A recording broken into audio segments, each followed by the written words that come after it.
Hi, today I will be talking about the different module maps that were created for each module topic, and I'm just going to get right into it and talk about sociocultural perspective. Here I talked about the ecological theory and how this helps to understand how our different environments affects our behaviors. Then I move on to talk about culturally responsive teaching, which is a very important subject to me because it gives students different experiences while welcoming different communities within the classroom. I relate this to warm demeanor pedagogy, and I reference this a lot in my other maps as well, and I relate this to my future practice because it demands respect for each individual within your classroom and creates an environment that respects all cultures. Then I move on to talk about socioeconomic status in class, and here I just talk about poverty and how it relates to the poor not being able to reach the middle class because of the responsibilities that they have to uphold that binds them into staying into poverty and not moving up in capital.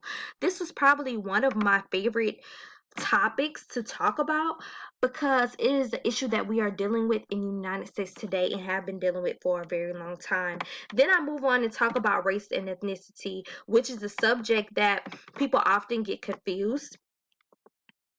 And I relate this to how they both deal with discrimination. And I also relate this back to my previous map, which talks about minority groups, which I consider a class system because those people share income, education, and wealth. And then the topic of discrimination that holds this all together leads us into talking about the subject of gender.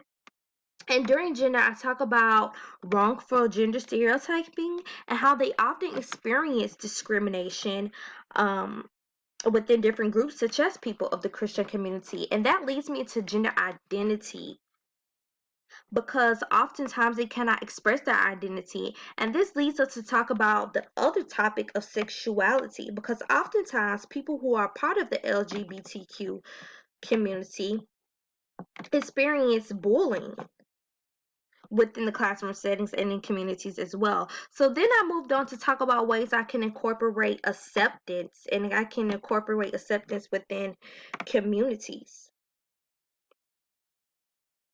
which I include right here, and create a safe environment. And this connects to how religion in public schools become a hard environment to talk about religion, but they can only use it if it is a classroom curriculum. But lastly, we talk about students with exceptionalities and students who are English language learners, and we talk about the FAPE and the LRE and the IEPE, and this relates to class and status sometimes because they are often overlooked within the community.